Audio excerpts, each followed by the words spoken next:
Buenas tardes a todos. Pues en primer lugar quiero agradecer al director del INAP, a Manuel Arenilla y a Mariano Baena del Alcázar. Hace mucho tiempo que nos conocemos los tres y les quiero agradecer su invitación a participar en este ciclo.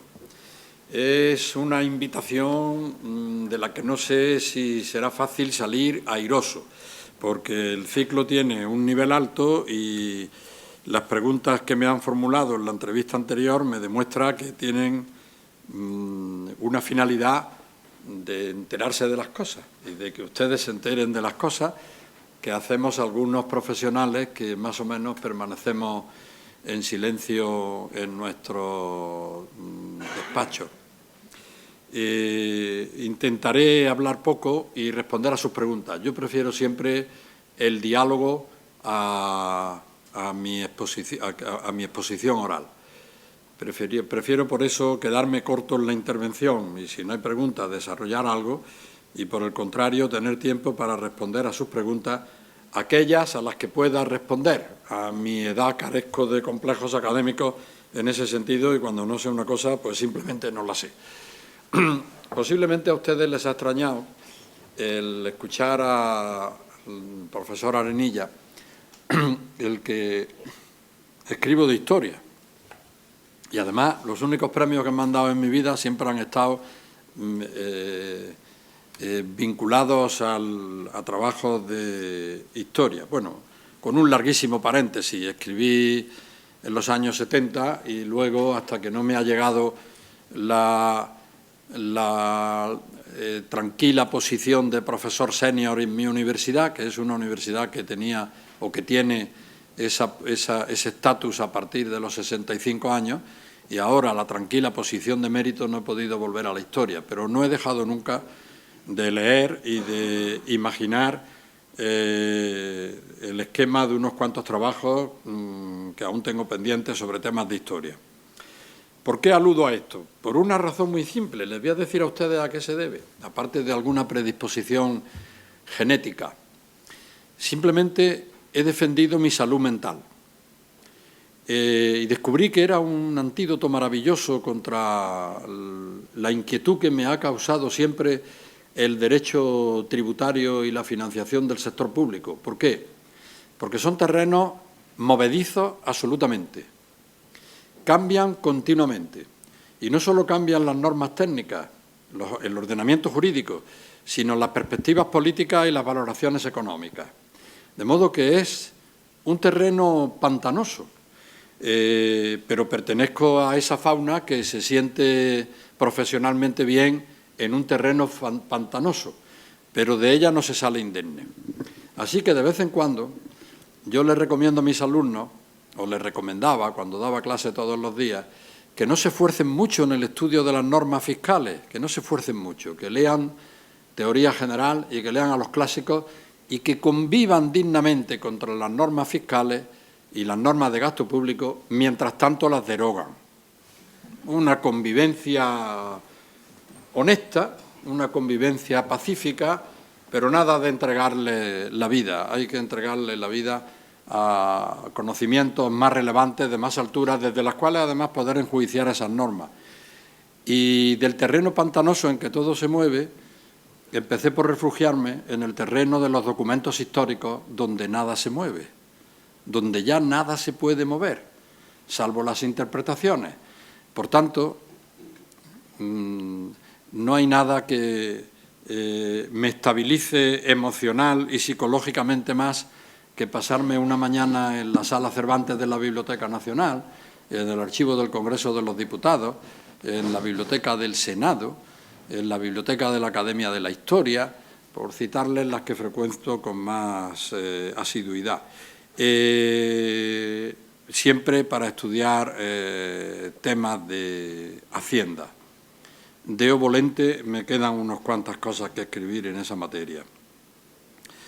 Pero ahora vayamos al terreno movedizo de la crisis económica que nos obligará a meternos en un pantano en el que es muy difícil orientarse y salir.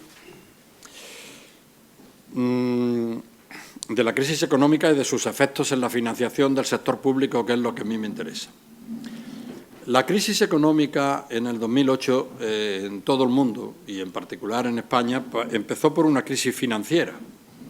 Una crisis financiera en Estados Unidos, y una crisis de entidades financieras me refiero, y una crisis financiera en Europa, no solo en el sentido de en la Unión Europea, sino también en estados que no pertenecen a la Unión Europea, pero que pertenecen al espacio económico europeo. Cuando hablamos de Europa vamos a tener que empezar a distinguir entre la Unión Europea y el espacio económico europeo. Islandia no está en la Unión Europea, o Noruega, pero está en el espacio económico europeo. O Liechtenstein no está en la Unión Europea, pero está en el espacio económico europeo. Esa crisis financiera fue evidente, sobre todo en Estados Unidos, en Irlanda, en Islandia y en algún otro país, y fue evidente en España, pero en España la negamos. En España, según el anterior presidente de Gobierno, teníamos el mejor sistema bancario del mundo. Son declaraciones que aparecieron en prensa varias veces, no de cualquier mundo, del mundo mundial, las mejores del mundo. En pocos años hemos tenido que pasar a pedir por el siguiente presidente, dubitativo en el asunto hasta extremos inesperados, el rescate bancario. Claro, ¿eso qué significa? Que en nuestro país, como consecuencia de todo ese tiempo perdido, afirmándonos en la solidez de nuestro sistema financiero, la crisis financiera nos afectó más de la cuenta, en el sentido de que toda crisis financiera se traduce en crisis económica. Si no funciona el sistema financiero en una economía libre de mercado, de planteamientos capitalistas, pues el sistema se viene abajo, la crisis se viene abajo. Ya sé que hay muchos factores más, pero ese es el punto de arranque de la crisis económica en la que vivimos. Y toda crisis económica, tan relevante como la que tenemos, o como la que estamos sufriendo, tiene unos efectos inmediatos en la financiación del sector público. Cuando hablo de financiación del sector público, hablo de financiación del Estado, de las comunidades autónomas y de los entes locales. Y cuando hablo de estos tres niveles de organización territorial, me refiero no solo a la administración propiamente dicha, sino también al conjunto de, no sé cómo llamarle, como yo fui alumno de Clavero, la huida del derecho administrativo y las múltiples figuras jurídicas creadas para huir del derecho administrativo, vengo oyendo hablar de ellas desde el año 59 que Clavero me daba clase, y con el cual todavía de vez en cuando hablamos, los que tenemos la fortuna de seguir viéndolo, de la huida del derecho administrativo. Esto no es una huida, es una marcha galáctica que parece que no acaba nunca. Entonces hablo también del sistema, de toda esa colección de órganos y de empresas paralelas que tanto dinero del sector público están filtrando y que se traducen, a fin de cuentas, en problemas de financiación del sector público. Aunque fundamentalmente me referiré a la administración del Estado. ¿Qué efectos tiene la crisis en el sector público? Pues esos son las primeras letras del abecedario académico. En primer lugar, la crisis económica reduce los ingresos y, en segundo lugar, en un Estado democrático, social y de derecho, como son todos los Estados europeos, la crisis económica aumenta los gastos y, en particular, como consecuencia de los grandes gastos sociales que tienen hoy día todos los Estados en Europa. El otro día leí una referencia, siento no disponer del discurso, de algo que había. El otro día es el día 23-24 de este mes, es decir, hace menos de una semana, una referencia de algo que había dicho Angela Merkel. Había dicho una cosa con esa dureza característica de, digamos, primero de Alemania, para matizar después de dureza característica de Angela Merkel, es alemana. Dijo algo elemental, dijo: Europa somos el 7% más o menos, no recuerdo las cifras exactas, de la población mundial, producimos más o menos el 25% de la producción mundial y soportamos más o menos el 70% de los gastos sociales del mundo. En consecuencia, usted me dirá si podemos enfrentarnos con facilidad a una crisis económica que lo que produce es disminución de ingresos del sector público y aumento de los gastos sociales. Es algo verdaderamente increíble. Y que conste que yo soy de los que considera que los estados democráticos, sociales, de derecho, son la mejor construcción política que hasta ahora ha tenido la humanidad. No vayan a creer que critico por esta razón el Estado social y democrático de derecho que es predominante en Europa. Disminuyen los ingresos y aumentan los gastos como consecuencia del aumento increíble de que se disparan los gastos sociales. Y además,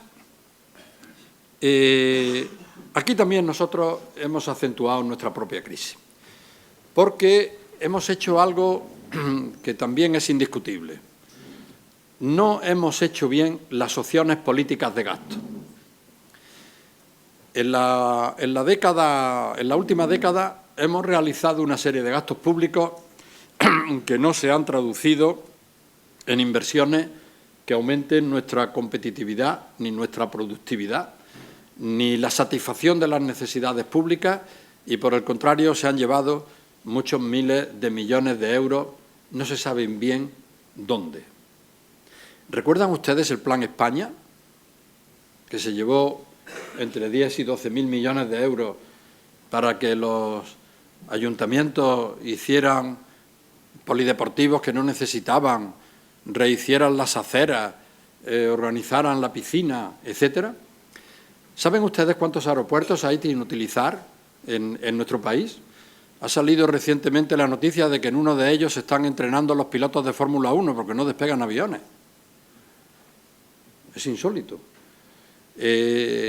¿Han visto ustedes la red del AVE y las estaciones del AVE y el número de viajeros del AVE en algunos trayectos que han tenido que ser prácticamente cerrados como consecuencia de que no responden a la realidad de la demanda social? ¿Siguen ustedes los edificios Belpompan y Velostentacionen de las comunidades autónomas y de los entes locales? Es decir, hemos acentuado la crisis como consecuencia de que las opciones políticas de gasto han estado al servicio, en muchos casos, de intereses electorales o de otro tipo de intereses, pero que no eran los intereses de las necesidades públicas. Yo no he venido aquí a hablar de corrupción, pero el fenómeno de la corrupción no lo podemos ignorar en cualquier análisis que queramos hacer de la crisis actual. Aunque yo, repito, no he venido aquí a hablar de corrupción, porque eso implicaría hablar desde otra perspectiva, con otros parámetros y con otros datos. El hecho es que el aumento de los gastos es evidente, por dos razones. La razón del colchón de caída que afortunadamente tenemos y por eso la sociedad no se desestabiliza, de los gastos sociales, la razón de las malas políticas de gasto público, de las que nadie responde, aquí los administrativistas van a tener que revisar el concepto de acto político no sometible o no sometido a la jurisdicción contenciosa administrativa y, al parecer, sometido al juicio de Dios y de la historia. Nadie responde y yo creo que en materia de gastos públicos hay procedimientos que nos estamos saltando alegremente y que habría que responder y no refugiarnos en el acto político.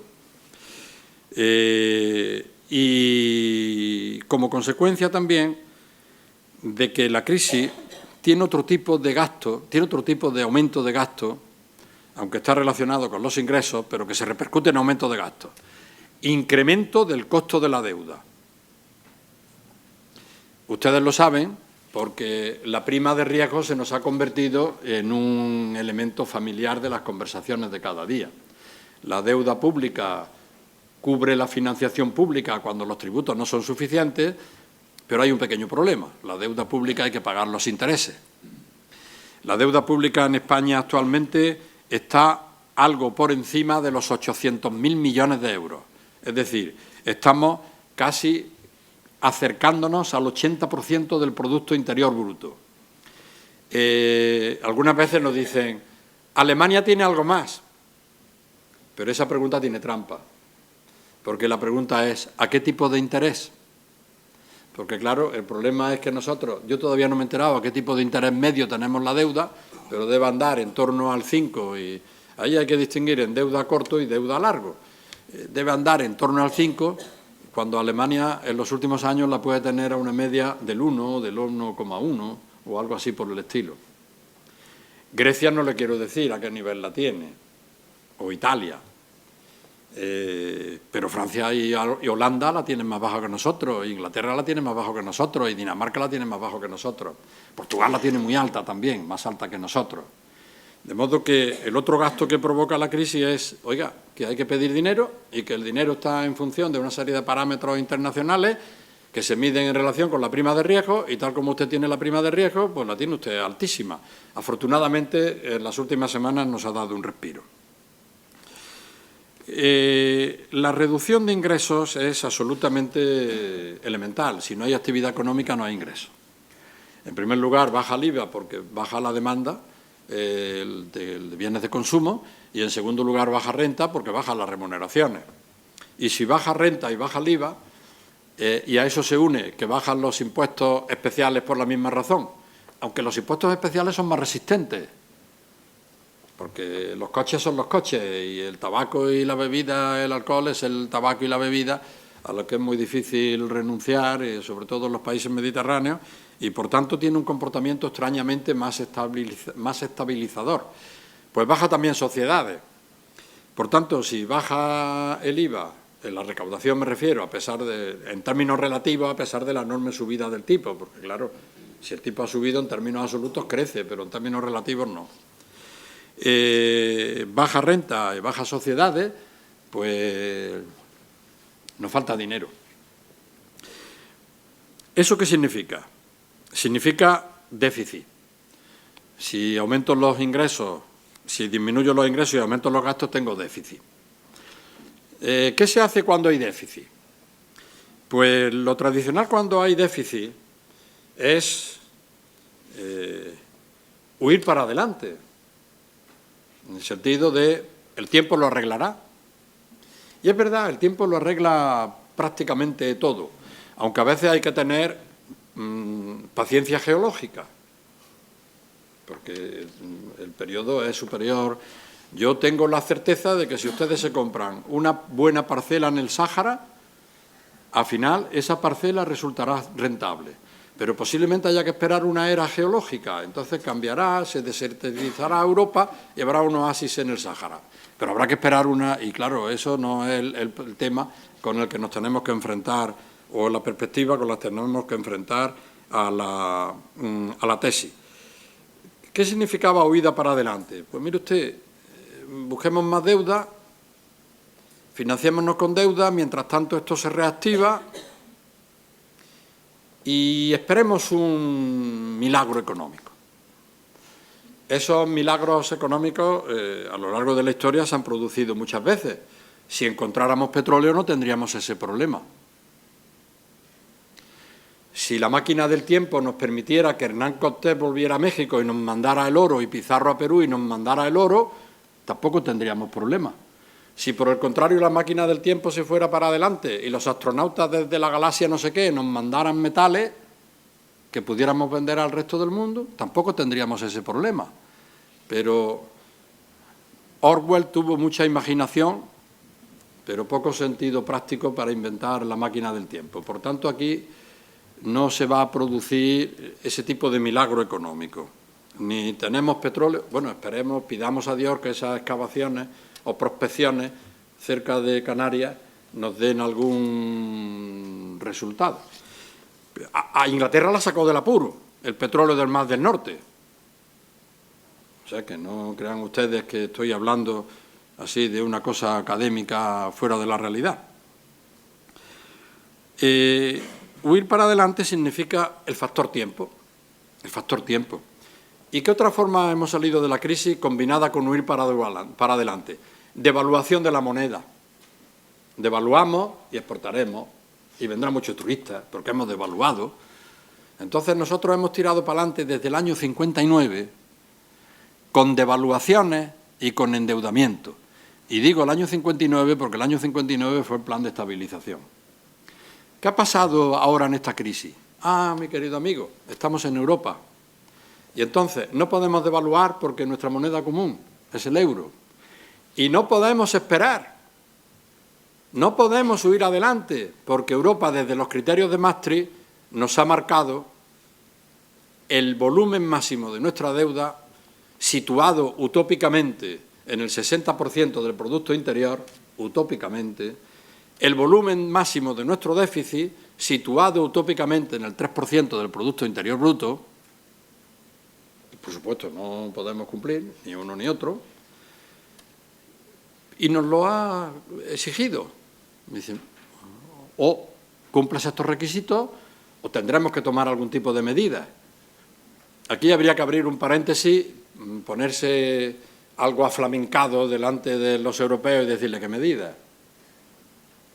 ¿Qué medidas? Si llevamos arrastrando esto desde hace no sé cuánto y cuando intentaste multar a los alemanes, que son los primeros que se saltaron los parámetros, tuviste que terminar pidiendo perdón en vez de multarlos.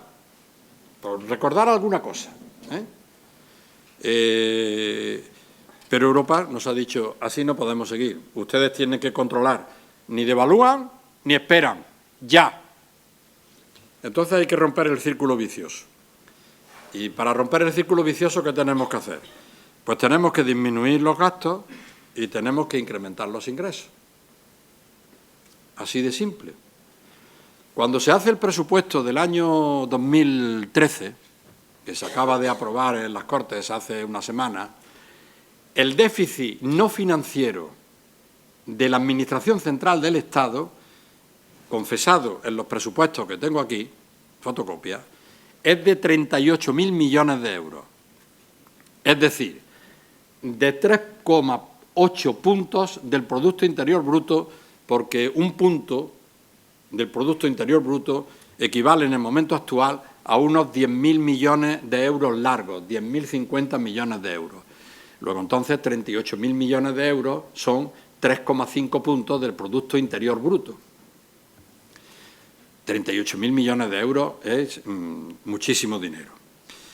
El déficit no financiero. Ahora, además, hay que buscar dinero para atender el servicio de la deuda.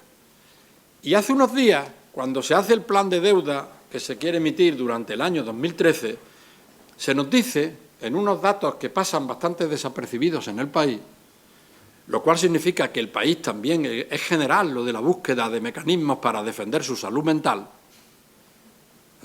Se puede uno refugiar en la historia o dejar de leer la prensa y escuchar música clásica. Ha pasado desapercibido, es buena señal. Significa que buscamos un camino de estabilidad personal y de eficacia personal. Sale la noticia de que vamos a tener que emitir en este año 270.000 millones de deuda. No se nos explica bien qué cantidad es nueva deuda o qué cantidad es simple renovación de deuda ya emitida, que es la pelota financiera que venimos haciendo en muchos países europeos, no solo en España, en prácticamente en todos los países europeos desde hace bastante tiempo. Pero se nos dice que 78.000 millones corresponden a déficit del Estado, de las comunidades autónomas, 71.000 millones, perdón, y de los entes locales. Lo que significa que son el déficit no financiero del Estado, que parece que está por ahí abajo, porque aquí hay una opacidad de cifras increíble, y las oficiales siempre se retrasan, ¿no? Lógicamente. Es de 71.000 millones de euros, es decir, de 7 puntos largos del Producto Interior Bruto. Entonces la respuesta es ánimo y a la tarea, busquemos 71.000 millones de euros. Todo es ponerse. Entonces, el Estado dice, voy a disminuir gastos y voy a reducir ingresos. ¿Qué gastos disminuyo? Nos baja el sueldo a los funcionarios, bajan en términos reales las pensiones, porque desde el momento en que se congelan o no crecen como el índice del costo de la vida, significa que bajan las pensiones y hace una serie, hace muy pocos recortes, afortunadamente, en gastos sociales, porque si hiciéramos recortes fuertes en gastos sociales, encenderíamos socialmente el país, con lo cual tendríamos un escenario en el que sería muy difícil trabajar para arreglar el país, y recorta en gastos corrientes y en gastos de inversión. Y en gastos corrientes, claro, acude a aquellos gastos corrientes en donde el volumen es mayor. Y aquí automáticamente el político mira a sanidad y a educación. Pues claro, son unos gastos enormes. Y ahí recorta. Y recortando, con todos los recortes que se hicieron hasta el momento del presupuesto, seguimos teniendo 38.000 millones de euros. Decimos, bueno, vamos a recortar más, vamos a reducir los gastos. Y aquí no quiere hablar nadie del tema de mayor reducción de gastos, porque la calle se puede encender. Hoy mismo me decía alguien que había convocado a una manifestación que iba por el lado de contra la corrupción y contra los recortes esta misma tarde aquí por el centro de Madrid. No sé, porque siempre hay alguna. Hacer más recortes por el lado de los funcionarios, de las pensiones, de los gastos sociales, de sanidad y educación, que es de verdad donde está el tema, yo creo que es muy difícil, porque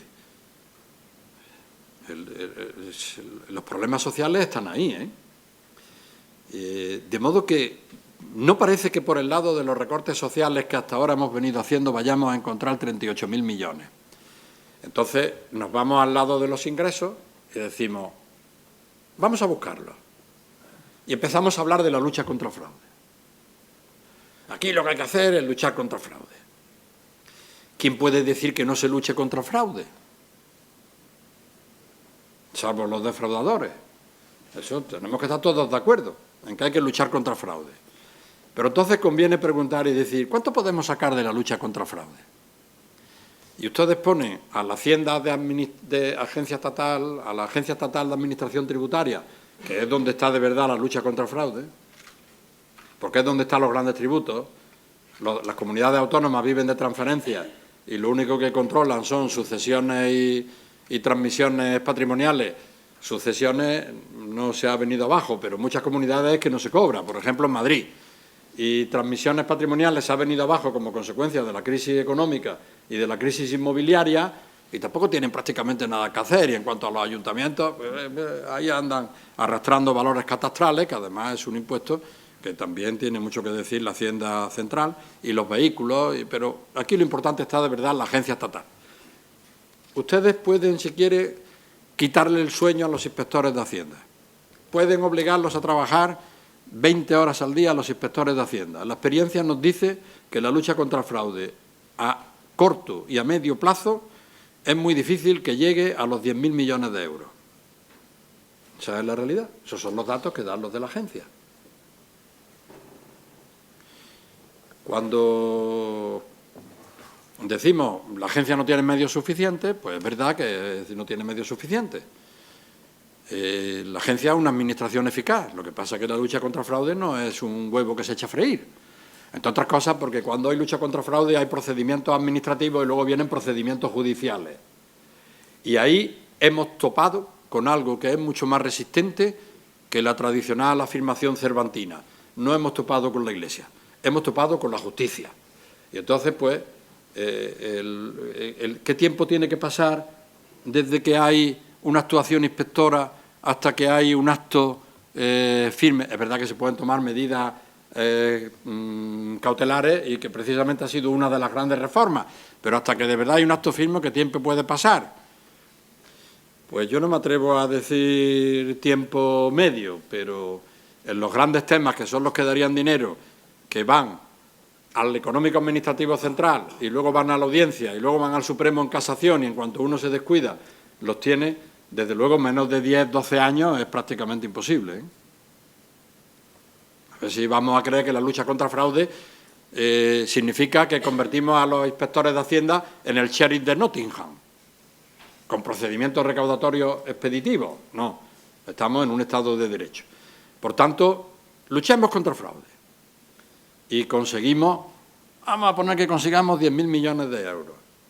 Ah, muy bien, pues ya nos faltan solo 28.000. Ánimo, sigamos buscando. Subamos los impuestos. Y como además hay alguna reactivación económica en algún sitio, pues, últimas declaraciones del señor ministro de Hacienda. ¿Saben ustedes que hemos recaudado 12.000 millones más de lo que esperábamos? De lo que esperábamos como consecuencia de que hemos subido los impuestos y como consecuencia de cierta reactivación, por ejemplo, en el sector de las exportaciones.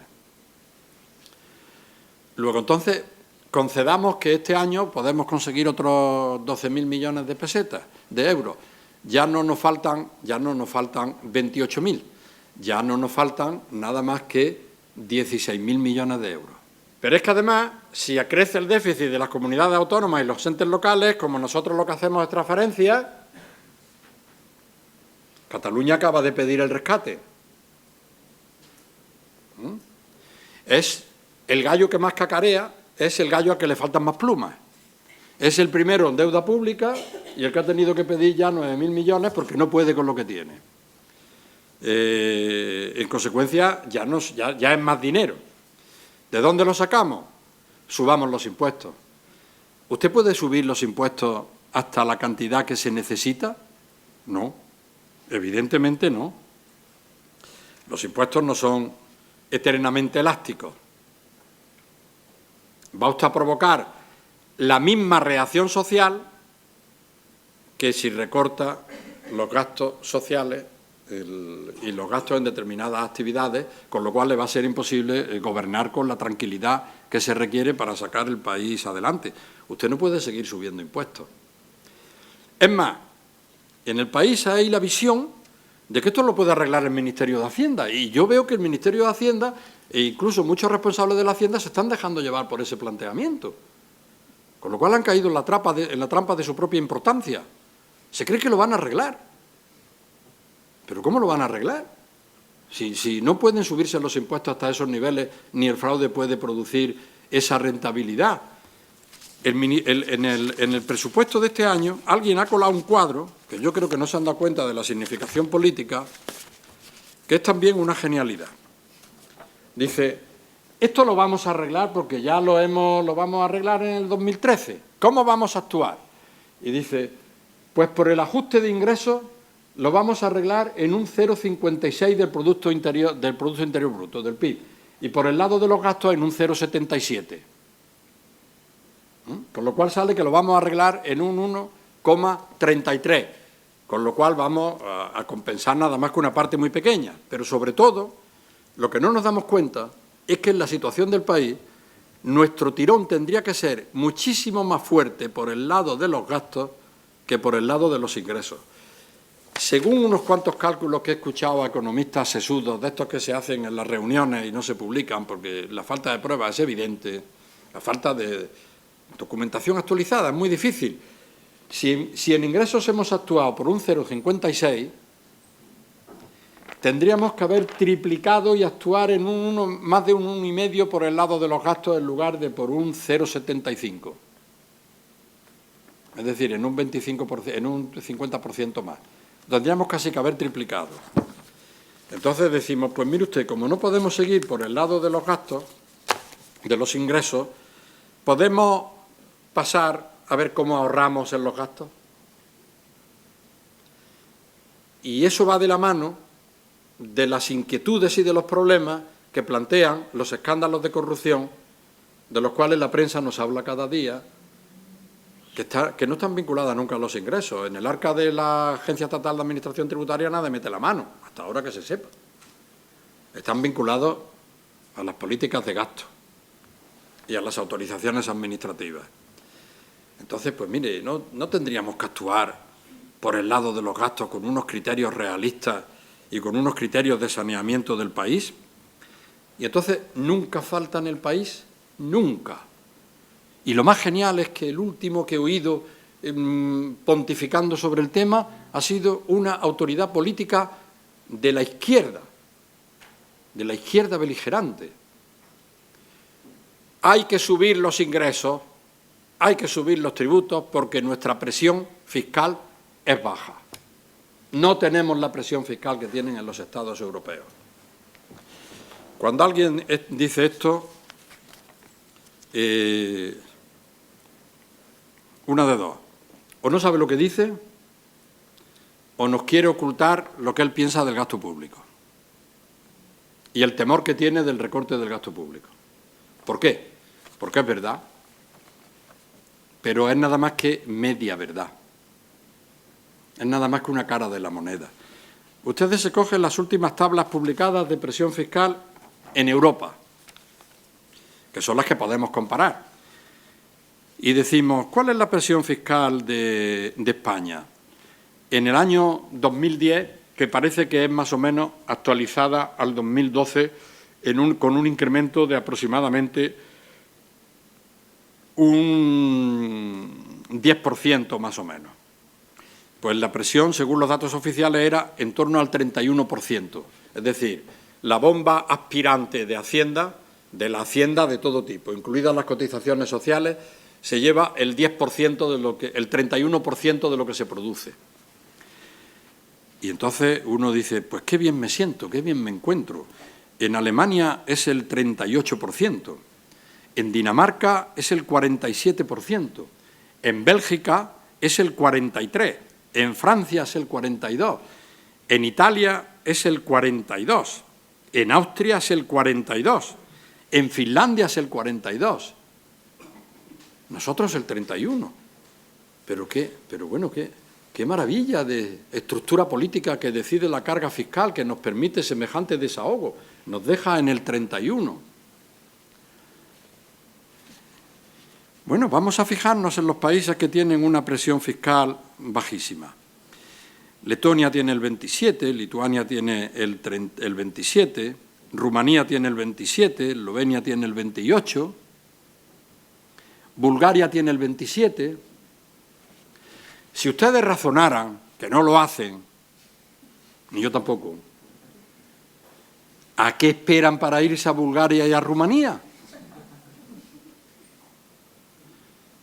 Pero eso no es lo más increíble. Lo más increíble es que cuando conocemos las estructuras migratorias europeas, resulta que todos los rumanos, todos los búlgaros, todos los lituanos, todos los eslovenos que pueden, emigran a los países más desarrollados de Europa, locos, dilapidadores, pródigos, que no tienen en cuenta el incremento de presión fiscal con el que se van a encontrar. ¿Cómo es que no nos vamos todos a Rumanía y aquí se vienen los rumanos? Porque nos están diciendo la mitad de la verdad. La presión fiscal es una cara de la moneda. La otra cara de la moneda es los servicios públicos que se atienden con el dinero que nosotros pagamos. Si yo me voy a Finlandia, y si me voy a Inglaterra, y si me voy a Francia, y si me voy a Alemania, tengo unas prestaciones sociales y unos servicios públicos que son muy superiores a los servicios y prestaciones sociales que tengo en España, que tengo en Portugal, que tengo en Italia y por supuesto, incomparables con los que tengo en Rumanía, que prácticamente no existen, en Bulgaria, en Eslovenia, en Lituania, porque aquí lo que interesa no es cuánto dinero me sacan a mí del bolsillo, sino qué se hace con el dinero que me sacan a mí del bolsillo. Porque un país en el cual me sacan mucho dinero, pero los servicios públicos atienden realmente las necesidades públicas, va como la seda, como demostraron en la década de los 80, fundamentalmente, los países nórdicos, que fueron los primeros que subieron sus niveles de carga tributaria insospechadamente, porque daban servicios públicos. Si aquí resulta que vamos a seguir con una política de gasto que hace aeropuertos que no necesito, edificios que no necesito, trenes que van más allá de mis posibilidades económicas, hasta el punto que han tenido que decir vamos a bajar el AVE porque si no, ¿para qué lo queremos? Y según me han informado hoy, en un lugar tan digno de fiar como la información de Renfe, la reducción mínima va a ser de más del 10%. No estoy diciendo ninguna tontería, ¿eh? Hoy lo he preguntado, al llegar a Atocha. La mínima más del 10%, luego vienen las ofertas, pero la mínima más del 10%. Entonces, claro, el problema no... Así no funciona el tema. Así no funciona el tema.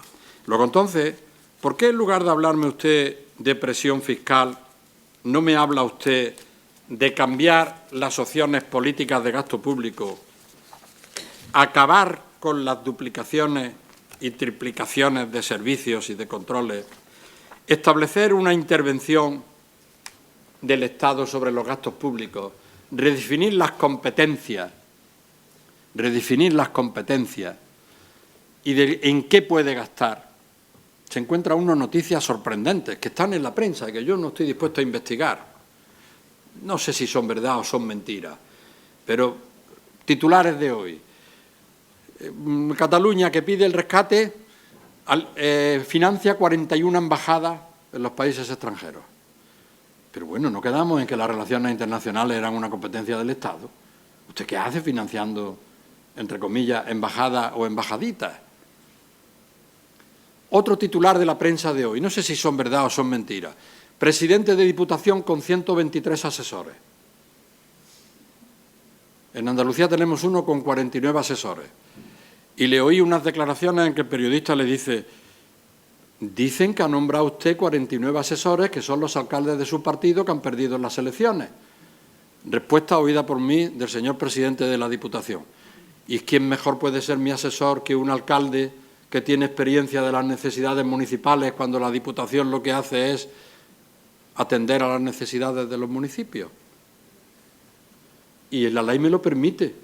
Si no quiere usted que nombre 49 asesores, cambie la ley. Pero bueno, es que no vamos de verdad a redefinir las competencias y a poner límites al ejercicio de las competencias y a crear una intervención de todos los gastos centralizada, desarrollando la llamada competencia en Hacienda General exclusiva del Estado. ¿Es que puede admitirse que yo viva en una provincia donde un pueblo que no llega a 8.000 habitantes, según la prensa, se descubre un gasto arbitrario y a parecer contra el derecho en muchos de ellos, de un pueblecito que no llega a 8.000 habitantes de los últimos años del señor alcalde equivalente a 12 millones de euros? Digo noticias de la prensa que salen todos los días. ¿Dónde está el interventor? Mejor dicho, no el interventor del ayuntamiento. ¿Dónde está la intervención de los gastos públicos propia de una hacienda general, competencia exclusiva del Estado? Aquí hemos entendido más lo que es autonomía del gasto y el ejercicio de las competencias. Y de eso no hablamos. De eso no hablamos. Y aquí salimos emocionados y decimos: el IVA está más alto en Europa. En Europa se pagan más impuestos. No es cierto que se paguen más impuestos de sociedades en la mayor parte de los países, porque aquí hemos reducido tipos, pero hemos quitado una serie de deducciones. Renta hay países que está más alto. Aquí lo que tenemos que hacer es resucitar patrimonio, que no existe nada más que en Francia, ¿eh? Ahora lo ha puesto también otro país de los menores de la Unión Europea, con lo cual es una competencia fiscal problemática. ¿Qué hace falta para entrar, y con esto termino, en esa reforma que necesitamos del gasto público? Pues hace falta algo que yo reclamo. Hace falta acuerdo político de Estado de las principales fuerzas políticas que tenemos en el país. Digo de las principales porque si no hay un acuerdo político entre el PSOE y el Partido Popular, dedicados a la confrontación y que parten de la inteligentísima premisa política y tú más, ¿cómo podemos tomar medidas para arreglar el país? Toda medida es difícil de adoptar porque va seguida de una reacción social alimentada por el partido contrario, según que sea. Cuando la adopta el PSOE, reacciona al PP; cuando la adopta el PP, reacciona al PSOE, más todos los demás aláteres, que provocan problemas sociales que hacen que sea más difícil, A, adoptar la medida de ingreso o de gasto, B, aplicar la medida. De modo que aquí lo que necesitamos es que los políticos se den cuenta de que una de dos, o de que tienen un acuerdo para plantearse esto con los números y ver de dónde sale el dinero y acabar con toda una serie de problemas que tenemos en la organización y en el funcionamiento de nuestra estructura de gastos públicos, es decir, de nuestra organización territorial, de nuestra organización política en general, o tenemos muy difícil salir. Si no hay acuerdo, ¿estamos en un callejón sin salida? Pues si ustedes confían en el factor tiempo, estamos en un callejón sin salida, porque el tiempo se nos acaba, como se le acabó a Grecia, y como se le acabó a Irlanda, y como se le acabó a Portugal. El tiempo se nos acaba, porque Europa está ahí y pone tiempo. Si no, devaluamos y seguimos con la pelota. Y si esperan que vamos a encontrar un tesoro del cual nos va a venir el dinero, también se equivocan, porque, bueno, pienso yo que se equivocan. Busquen. ¿Qué nos queda como salida? Europa. ¿Y qué significa? Un rescate. Se va a pedir un rescate, el bancario ya se ha pedido, el económico, el que necesitamos para ver qué hacemos con dentro de nada, con 1 billón de deuda pública,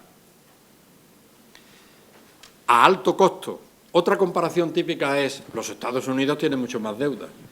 ¿Y usted va a comparar la capacidad de reacción económica de Estados Unidos con la capacidad de reacción económica de España? Hombre, por Dios, es que el problema de la deuda no solo se mide en términos de deuda.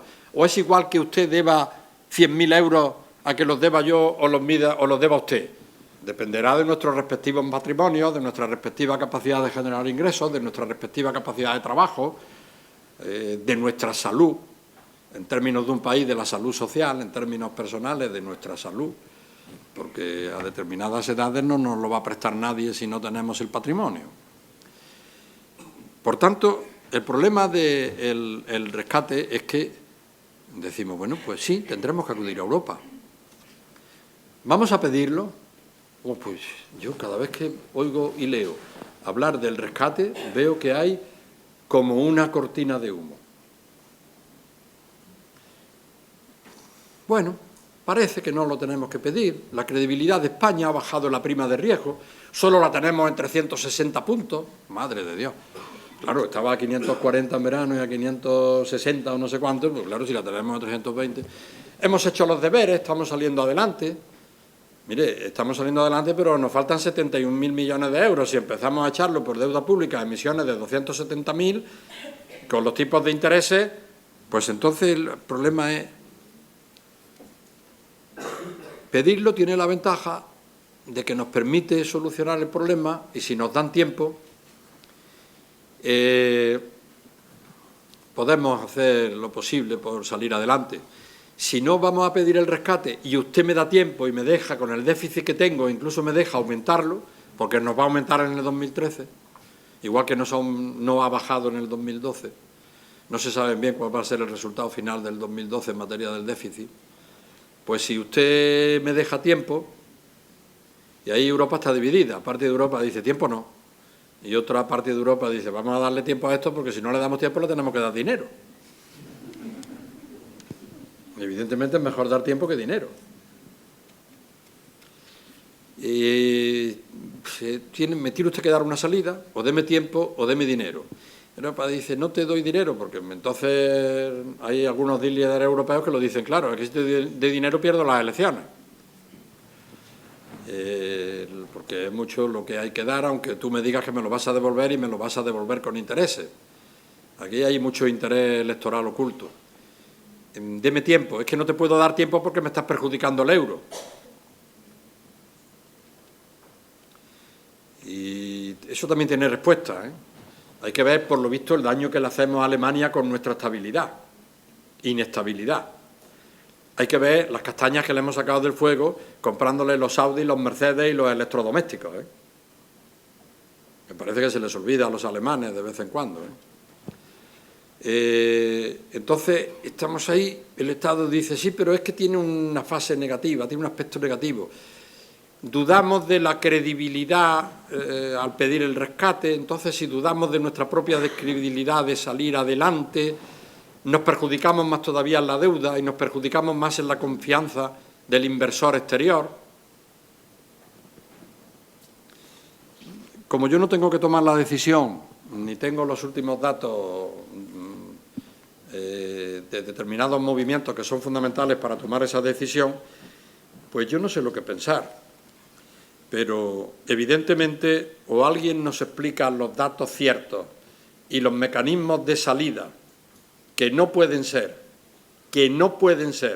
lo que hasta ahora se está insistiendo, o el rescate es inevitable. O perderemos una enorme cantidad de nuestra posición patrimonial y de nuestra posición de vida y de nuestro nivel de vida. Subidas de impuestos, más deuda, más recortes sociales, como los que hasta ahora se ha hecho, como los que hasta ahora se han hecho, no nos sacan de la situación en que estamos. Si no hacemos un pacto de Estado para volver a revisar el presupuesto y el gasto público y la estructura del gasto público y, sobre todo, el control del gasto público mediante arreglo de la pata coja que tiene nuestra mesa financiera, que es el tema de las competencias de los distintos niveles de administración y el tema del entendimiento de la competencia en Hacienda Central del Estado para corregir las malas prácticas y las malas concepciones que hemos tenido del concepto de autonomía de gasto y de la falta de la intervención tradicional en el concepto de gasto público y en la mecánica procedimental del gasto público.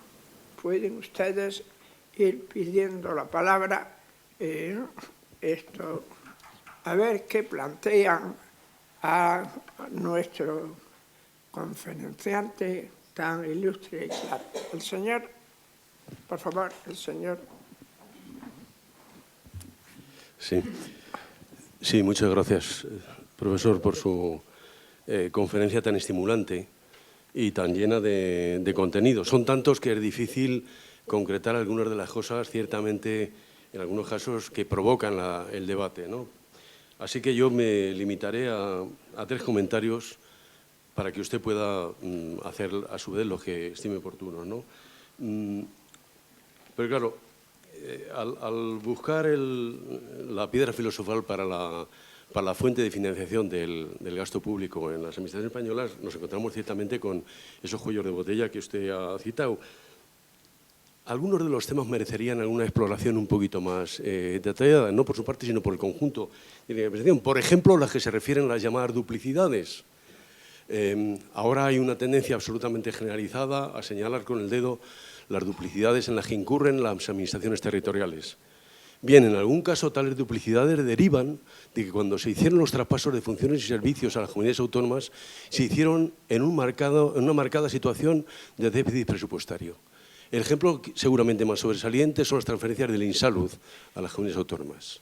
Por ejemplo, en la Comunidad de Madrid se hicieron con un déficit corriente de 100.000 millones de las antiguas pesetas, que el Gobierno de la Comunidad de Madrid entonces lo presidía el señor Gallardón, lo aceptó, sus razones supongo tendrían, ¿no? Pero eso era una cuestión no tan periférica, pero periférica al objeto central que quería centrarle. Mi primer comentario tiene que ver con lo siguiente. En la situación de recesión reiterada en la que se encuentra la economía española, hombre, buscar por el lado de los ingresos la posibilidad de aumentos que puedan hacer frente a los gastos que se necesitan para mantener un mínimo aparato productivo, ciertamente es difícil. Y en esa situación nos encontramos después de una larga serie, yo la cifraría, no sé si usted estará de acuerdo conmigo, en el momento del 9 de mayo del 2010, en el Consejo en el que comienza una larga situación de asedio a la economía española, en el que se pone en marcha una turbina de política austeritaria que ha derivado en una situación contractiva. El último boletín del Banco de España pone de relieve otra vez que, tanto por la vía del consumo como por la vía de la inversión, la demanda interior se contrae. En esa situación es difícil esperar obtener rendimientos, como usted bien ha dicho, ni en sociedades, evidentemente, a pesar de que, curiosamente, puede notarse un cierto tipo de mejora, sobre todo en algunos sectores, en los sectores que exportan, como es natural, ni desde luego en ninguna de las otras figuras. En el IVA, por supuesto que no, sobre todo después de la última subida del IVA, que ha manifestado efectos contractivos indudables. Y eso nos lleva al tema de la deuda. Entonces, en el tema de la deuda hay dos comentarios que yo creo que va a hacer. Bueno, lo primero, con efecto provocador, es que en ninguna situación de las que se han pasado en situaciones comparables a la nuestra se ha salido sin alguna modalidad de reestructuración de la deuda. En ninguno. De reestructuración de la deuda. Con quita o sin quita, pero en ninguno se ha salido sin reestructuración de la deuda. El segundo comentario es la propia composición de la deuda, ¿no?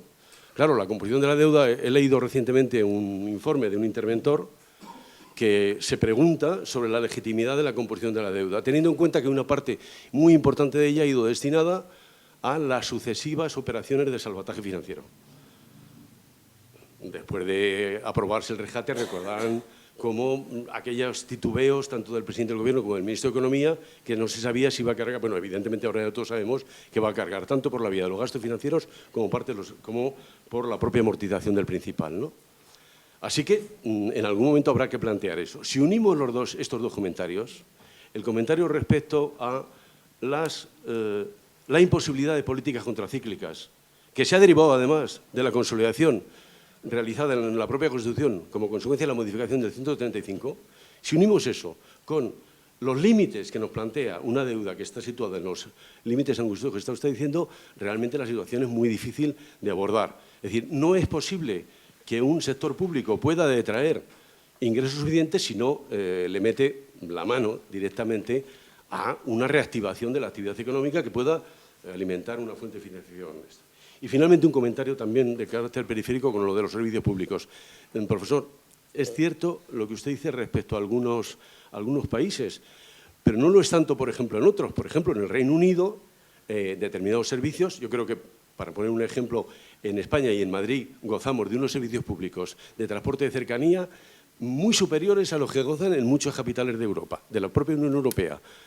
De manera que no es tanto por esa vía como por la vía de que nos encontramos en una situación que no se encuentra en estos países, una situación de recesión muy aguda y además reiterada, y que el propio Fondo Monetario Internacional, nada sospechoso de simpatías keynesianas, acaba de reconocer que quizás se ha ido un poco la mano a los rectores de la política económica, es decir, a Berlín, en la práctica de las políticas autoritarias. En esa situación, en ese cuadro que de una forma atropellada he intentado presentar, ¿usted por dónde cree que habría que meter la mano a los aspectos prioritarios de la política económica, estoy diciendo, no solamente de la política presupuestaria y fiscal, para que se pudiera experimentar algún rayito de luz, compartiendo naturalmente lo que usted dice, que tarde o temprano habrá que tomar alguna decisión sobre el rescate? La política fiscal no puede ser jamás independiente de la política. Perdón. Sin perjuicio de que se agradece la intervención a la que responderá el profesor,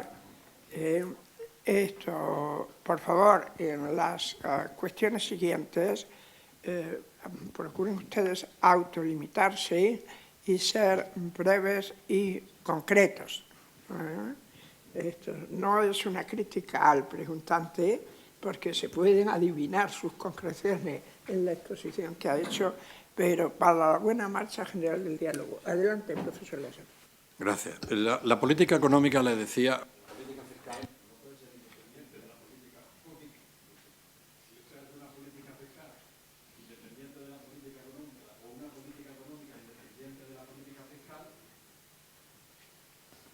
Está perdido. Es decir, no está usted haciendo nada importante, porque neutraliza los efectos de una con otra, o potencia los defectos, o neutraliza efectos o potencia defectos, si no hace usted una política coherente. La opción la opción que se adivina detrás de sus palabras es uno de los grandes temas que tenemos hoy día y que es muy difícil responder en términos no ya políticos y prácticos, sino incluso académicos. Entonces, la respuesta es muy difícil. Antes de decirle cómo me plantearía yo el tema, le quiero decir dos cosas. En primer lugar, yo creo que nuestros problemas no vienen del 2010, los problemas graves vienen desde 2008. ¿Usted recuerda la cantidad de palabras que utilizábamos para negar la existencia de una crisis? Porque aquello fue maravilloso, ¿no? No estamos en crisis, estamos desacelerados. Era lo que más se decía. No estamos en crisis, es un bache coyuntural. No estamos como si las crisis no fueran todas un enorme boquete coyuntural en la marcha de las sociedades, o como si no todas produjeran una desaceleración. Estuvimos 2 años negando la crisis y tomando medidas alegres de gasto público. ¿Por qué me bajaron a mí 400 euros en la renta? Ni yo los pedía, ni los necesitaba, ni hubo ninguna razón por la cual me tuvieron que rebajar 400 euros en la renta. Nos costó un montón de dinero aquellos 400 euros de la renta. Y hemos perdido 2 años fundamentales. Lo que sucede es que hemos pasado de una política a otra. El problema que nos pierde es que hemos pasado de una política de... Aquí, curiosamente, no hemos pasado como consecuencia de políticas de un presidente y políticas de otro, porque el anterior presidente fue el primero que cambió tajantemente. Lo que llevó a la Constitución es lo que le dijo Europa, ¿eh? Fue lo que le dijo Europa. Lo que está conforme a los criterios de Maastricht y que los alemanes tienen en su propia Constitución. Hemos pasado de una política de no pasa nada y reactivemos la economía. Esa era la inocente política del plan E. No pasa nada, reactivemos la economía. De buena a primera, una mañana nos hemos despertado y hemos dicho recorte. Es decir, explíquemelo antes. No pase usted de decirme de buena primera, aquí no pasa nada, sigamos adelante, y después de buena primera, una mañana, decir ¡pum!, recorte. Con lo cual, nuestra sociedad se ha perdido y ha dejado muchas opciones de reacciones políticas a los distintos partidos que lo tienen muy fácil. ¿Usted hace recorte? Yo le digo activación. ¿Usted hace activación? Insensato, que no se está usted dando cuenta, recorte. Claro, es facilísimo, ¿eh? Consiste en ver la otra cara de la moneda. Esa ha sido parte de la confrontación política que hemos tenido, ha sido por eso, y que estamos teniendo, es por eso. Si yo reactivo, usted me dice que recorte, si yo hago recorte, usted me dice que reactive. La política es el arte de combinar intereses contradictorios.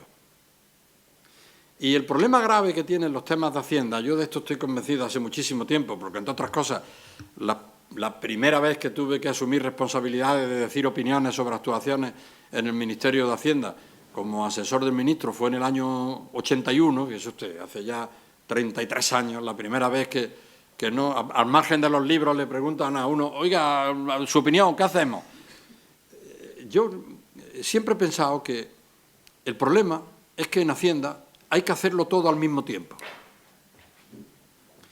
Y eso exige una claridad de visión y una claridad de planteamiento y una serenidad social enorme. Hay que hacerlo todo al mismo tiempo. Los mecanismos económicos en un país equivalen, el arreglo cuando llega un momento de crisis, equivale al arreglo de un avión en vuelo. El avión va volando y se avería. Y entonces le dice, mire usted, si no lo arreglamos en vuelo se cae. No, pero es que yo esto tendría que aterrizar para arreglarlo. No, es que aquí no hay aterrizaje. O usted lo arregla o no hay aterrizaje. Entonces, en pleno vuelo de la crisis económica, le dicen a uno, arréglelo. Y hay que hacer todo al mismo tiempo. Y creo que nuestros gobernantes han estado desequilibrados en un determinado momento a favor de la alegría de la vida económica y en otro determinado momento a favor de la obediencia a los criterios europeos. Y aquí falta, por eso reclamo un pacto del Estado, el sentarse con serenidad toda la familia y decir, ¿dónde podemos ahorrar? ¿O es que esto lo va a hacer todo el ama de casa haciendo la comida más barata y gastando menos en los productos de la casa de la limpieza? ¿No debemos ahorrar todo? Eso es un pacto de Estado. Y ese no lo tenemos. Lo que hemos tenido es, hasta el año 2010, viva España, y hasta a partir del año 2010 vamos de susto en susto. Y además, ese susto, vivimos en un país en que ese susto siempre nos da un respiro y nos creemos que ya ha cambiado todo, cuando llegan los turistas en verano. Llegan los turistas en verano, crece la demanda, crecen los puestos de empleo para atender a los turistas, la masa monetaria empieza a circular, que es una alegría, sobre todo en las costas, claro está, y decimos, ya está, hala, tire usted para adelante. Claro, luego se van. Y mire usted el batacazo que nos hemos dado en el cuarto trimestre del año. Ese es el tema. El tema es que lo que nos falta es el buen sentido del gobernante, que cuando llega a un problema grave, con las demás fuerzas políticas, no digo el buen sentido del gobernante, sino del gobernante y de las fuerzas políticas que no gobiernan y que están en la oposición, que cuando llega un momento de emergencia no se sientan como se sentaron en la transición política a decir ¿qué podemos hacer? En lugar de encender la sociedad, ¿qué podemos hacer? Ahorre aquí, no toque esto, en cambio gaste aquí, tire. Eso es un problema de arte político. Eso es un problema de arte político. Yo hace mucho tiempo que venía defendiendo que se subiera el IVA. Pero venía defendiendo que se subiera el IVA y que uno de los puntos se dedicara a las cotizaciones sociales para incitar el movimiento empresarial. Entre otras cosas porque el IVA era el más bajo de los países de nuestro entorno europeo. Estábamos en el 16 primero y luego en el 18, y ahora en el 21. Si es que hemos estado en el 16 hace nada, cuando había países en Europa que ahora mismo no tienen crisis, que estaban en el 24 y el 25% del IVA, cuando usted y yo pagábamos el 16. Es que estábamos ciegos. Entonces, claro, teníamos que haber tomado medidas de la diligencia, no de buen padre de familia, sino de toda la familia. Y eso es lo que nos está faltando, que fue lo que se hizo en la transición política. ¿Qué medidas se adoptarían? Nos tendríamos que sentar y empezar a hablar. ¿Usted qué opina? Porque me habla de la duplicación y me habla usted desde una perspectiva que me resulta absolutamente inconvincente, pero que no refleja nada más que una parte de la realidad. ¿Usted sabe cuánto nos gastamos en las televisiones autonómicas? Porque con el dinero de las televisiones autonómicas podríamos salir del enjuague este en que vivimos posiblemente. ¿Conoce usted algún político que esté dispuesto a gobernar sin televisión? Porque en Cataluña hay 3, ¿eh? En Madrid no sé cuántas hay. No sé si son 2. 2, ya tenemos 5. En Andalucía había 2, han tenido que renunciar a una, con lo cual pues se habrán ahorrado X dinero, no lo sé, por ahí estarán los datos. Es que cuando hablo de duplicaciones no cree usted que hablo de que el servicio de salud o del servicio de enseñanza, pero por Dios, es que tenemos que tener televisiones en todos los ayuntamientos. Hay un montón de ayuntamientos con su propia cadena, más las cadenas autonómicas, más las cadenas nacionales. Entonces, mire usted, tal vez aquí tenemos que empezar a decir, ¿pero qué esto está haciendo? ¿Pero cuánto nos cuestan las televisiones? Porque, claro, lo genial es que las autorizaciones las da el Estado de la ocupación del espacio, igual que da la de los aeropuertos, ¿eh? Así que por eso le digo que eso es arte político, que nos tendríamos que sentar a hablar y que si no nos sentamos, si no se sientan, yo no pertenezco a ningún partido político, como creo que ustedes han adivinado, si no se sientan a hablar todas las fuerzas políticas, ahí no hay que excluir a nadie absolutamente, todas las fuerzas políticas que se quieran sentar, ¿eh? El hacer los cálculos de en dónde movemos las piezas es muy difícil. ¿Por qué se movieron en la transición? Porque estaban todos en el tablero, todos los que significaban algo. Entonces uno movía un peón y el otro le decía, no, hombre, no, ese peón no me lo muevas, que tengo yo aquí el rey, que te saco a la gente a la calle y me como el peón. Ah, espérate, lo retiro. Pero tú, el rey, cámbialo de casilla, hombre. Bueno, hago mal en decir el rey, me refiero al rey del ajedrez. No me refiero a la corona, a la cual respeto al máximo.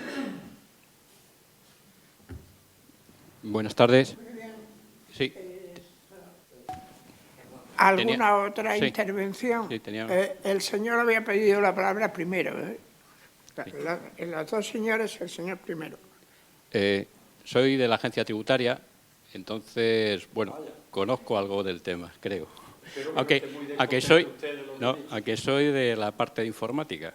no soy fiscalista, con lo cual no soy tan especialista como usted, que ha publicado estos libros y, sobre todo, el último, me imagino, es el que está aquí exponiéndonos, que es cómo salir de la crisis.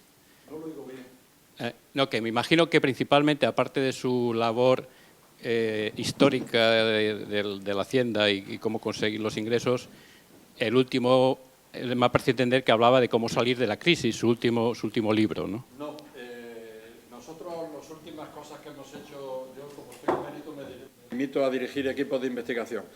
Desde el 2009 aquí hemos publicado 3 libros sobre los problemas de coordinación y armonización fiscal en Europa, colectivos, uno en el 2009, otro después del Tratado de Lisboa y otro porque hemos sido los que hemos dado la contestación más amplia al libro verde del IVA que la Comisión sacó a consulta, 2 de ellos electrónicos y son muy fáciles de encontrar, y el otro publicado por el Centro de Estudios Financieros aquí en Madrid.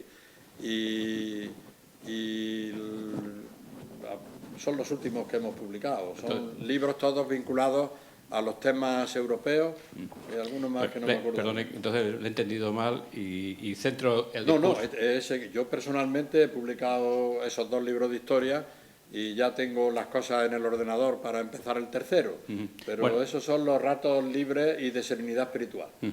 Bueno, centrando el tema, yo voy un equilibrio fiscal se produce por los dos, como usted muy bien ha dicho, por la parte del gasto y por la parte del ingreso. Por la parte del ingreso, tenemos un 25% de economía sumergida. Ahí hay mucho que rascar para recaudar.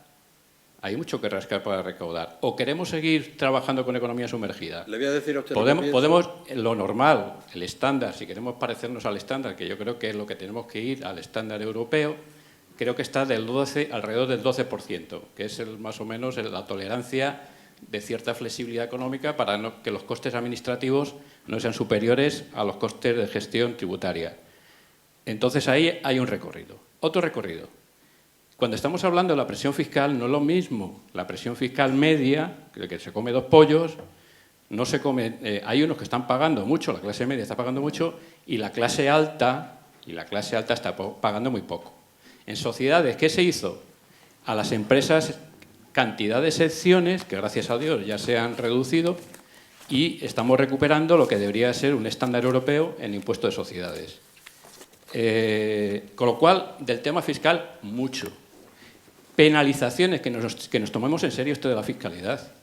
Es que lo que estamos viviendo ahora, de estos fraudes, es impresionante. ¿Y a qué se debe esto? Esto no es un fruto de un partido político, no.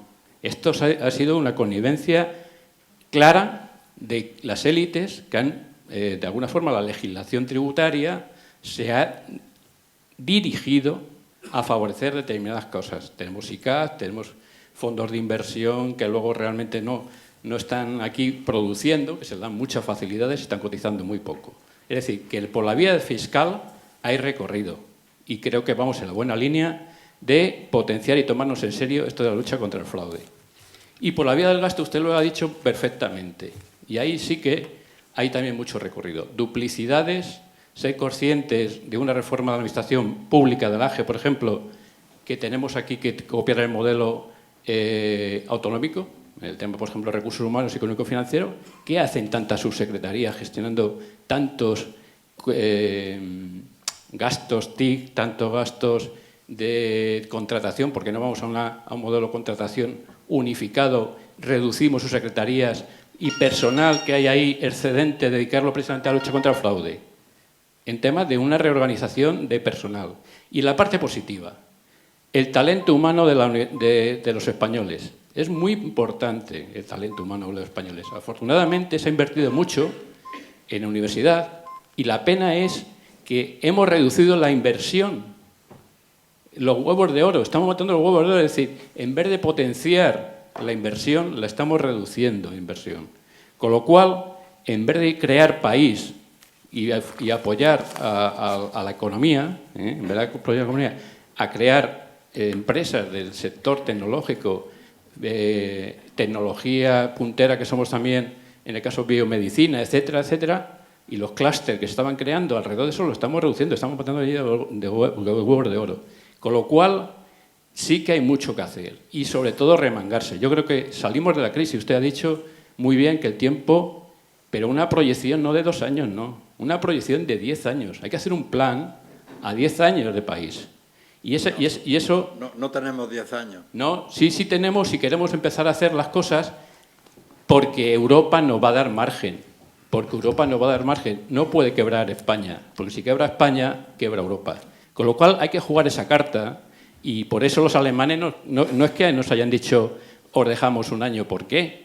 Porque luego es otro tema muy importante. Los derivados y futuros.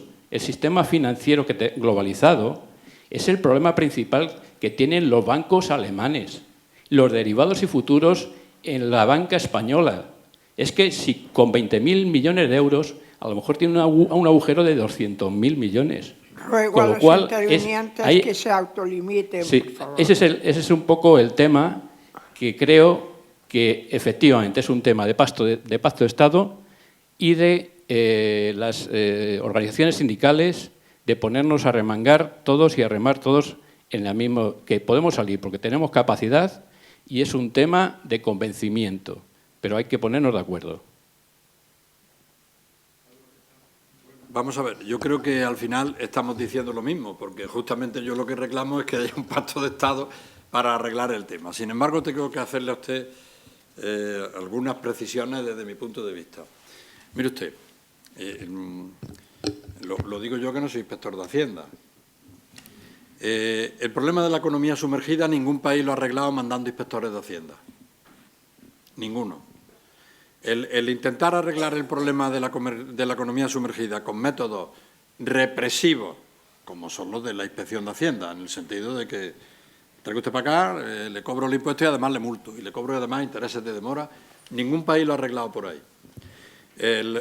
Yo ya he dicho varias veces, y me permito recordárselo a usted, que lo he dicho esta tarde, que están ustedes cayendo en el viejo truco de que les digan a ustedes qué importantes son y qué papel más importante pueden ustedes cumplir en el país y creerse que ustedes pueden arreglar el problema de la economía sumergida. No lo va a arreglar nunca la Agencia Estatal de Administración Tributaria. Es justo lo que estaba diciendo, y lo he dicho así en la entrevista esa que me han hecho y me ha grabado usted, y usted me ha oído. Si no hay un conjunto de medidas económicas y un conjunto de controles sociales que no tienen nada que ver con los fiscales, la economía sumergida no se arregla. Apartado primero. Apartado primero. Hay una cantidad de normas absurdas que lo que hacen es inducirnos sobre todo a los autónomos. Yo soy funcionario público, ¿cómo me voy a sumergir? No me puedo sumergir, es imposible. Pero si pudiera, lo pensaría. En el sentido no de no cumplir mis obligaciones fiscales, de que es que esto hay que arreglarlo y no tiene más remedio. De modo que ustedes no van a arreglar la economía sumergida, pero no porque no sean capaces de arreglarlo, que no son capaces, sino además porque no deben caer en el viejo truco de qué importante es usted, arrégleme la economía sumergida. No, que no. Yo no arreglo la Universidad Española, ¿cómo la voy a arreglar? Llevo 50 años, pero el problema es otro, no es el problema de las conductas de los profesores ni del control de la universidad, el problema es otro. Problema de fraude y presión fiscal. Claro está, yo he hablado de presiones medias, de las presiones de los datos que se publican. Lleva usted razón. Pero aquí hay un tema muy grave. Usted conoce, igual que yo, que el principio básico y mejor aplicado por el Tribunal de Luxemburgo de las libertades comunitarias es el de la libre circulación de capitales, que como también he dicho en la entrevista, una pregunta que me han formulado, se nos está olvidando que esa libre circulación de capitales, gracias a la doctrina del Tribunal de Estrasburgo, funciona entre los países de la Unión Europea, entre los países de la Unión Europea y del Espacio Económico Europeo, que el acuerdo ha recogido los preceptos del tratado. Y hay un montón de sentencias de Luxemburgo que dicen la libertad de capitales es igual aquí que allí. Lo único que tiene que haber es un mecanismo de intercambio de información. Y asómbrese. Y en relación con terceros países, no, un mecanismo no, una ley. El mecanismo, luego pregunta usted por la directiva y pida la asistencia mutua interadministrativa. Y en relación con los terceros países, dice el tribunal, porque el tratado lo dice expresamente. Entonces, usted puede subir la carga tributaria, claro que la puede subir. Usted y yo nos vamos a quedar en el país. El capital se va a ir. Bueno, se va a ir más todavía. Se va a ir. Sí, claro. No. Claro, ¿cómo lo vamos a controlar? No he visto críticas más injustas que las que han hecho al actor este de Francia porque se ha ido a un pueblecito de Bélgica. Es usted un insolidario, es usted un antifrancés, es usted no sé cuánto. Mire usted, yo no vivo en Europa, a mí no me dice usted que puedo fijar mi residencia donde yo quiera, pues mire usted, la fijo donde tengo menos carga fiscal porque lo puedo hacer. Usted lo que tiene que avergonzarse Europa es de tener tales divergencias y no ser capaces de llegar a la coordinación fiscal y a la armonización fiscal y permitirme a mí que cambiándome a otro pueblecito me ahorre la mitad de los impuestos. O sea que yo me muero mañana y lo poco que tengo se lo doy a mis hijos y la Junta de Andalucía se le cae encima. Y usted aquí en Madrid tiene, igual que yo, Dios no los quiera, que no nos muramos ninguno de los dos mañana, se lo deja a sus hijos y Hacienda le cobra en Madrid, me parece que es 0,5. Pero hombre, por Dios, ¿le va a extrañar a usted que me venga a vivir a Madrid? ¿Y si me vengo a Madrid que soy un delincuente? Claro, a efectos del impuesto de sucesiones, mis criterios son otros. Última cosa que le quiero decir, lo del capital humano. Mire usted, eso es otra paradoja en la cual vivimos. Cuanto mejor preparemos a los jóvenes, más posibilidad tienen de irse a los países donde les ofrezcan ofertas de trabajo. En mis tiempos no nos podíamos ir. ¿Hablábamos inglés? No. ¿Hablábamos francés? Sí, hasta que llegábamos a los verbos irregulares, más o menos. ¿Hablábamos alemán? No. En cambio, ahora a todos les enseñamos inglés, a todos les enseñamos a viajar, a todos les enseñamos a que vivimos en una aldea global y todos van con sus aparatos de los cuales hablan por internet, se ven por las cámaras webcam, no sé qué, no sé cuánto. Cuando llega un momento de crisis, ¿nos va a extrañar que se vayan? Eso es una de las paradojas de un país en crisis que ha subido sus niveles de educación, que un país en crisis que ha subido sus niveles de educación se perjudica no simplemente a sí mismo porque lo primero que le desaparece es el capital humano. Ese es uno de los problemas que tenemos, que se nos van los mejores. Ese es uno. Y lo último, los 10 años. Mire usted, no tenemos 10 años, ¿eh? Europa no nos da 10 años, en mi opinión. Gracias. Felicitaciones, señor Lasarte, por la magnífica exposición ilustrativa y sobre todo, yo creo, estimulante. Yo al menos he percibido la sensación de decir necesitamos hacer algo cuanto antes. Unas reflexiones. Los políticos, como grandes artífices de la situación y grandes protagonistas susceptibles de tomar decisiones que nos puedan sacar de aquí, pues yo creo que efectivamente deben ser los primeros concienciados y concienciadores, como usted ha apuntado como solución para la salida de esta situación. Hay un tsunami del que yo creo que da temor hablar, pero no hay más remedio que hablar del tsunami.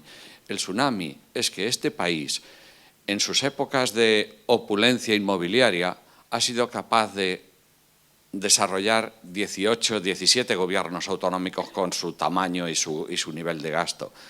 En condiciones normales, la economía de este país no genera valor añadido, pagos a Hacienda suficiente como para soportar 17 gobiernos autónomos. Por tanto, yo creo que ese tsunami hay que abordarlo cuanto antes, esa reducción general de estructuras y de gasto. Eso, por un lado, como reflexión para saber su opinión y tal.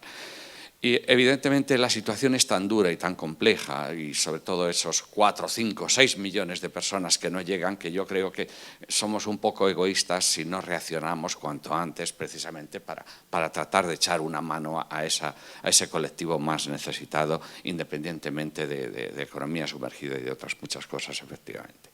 La solución, desde mi punto de vista, debe ser múltiple, variada, compleja, matizada, etcétera. Y ese gran pacto de Estado quizá es la solución.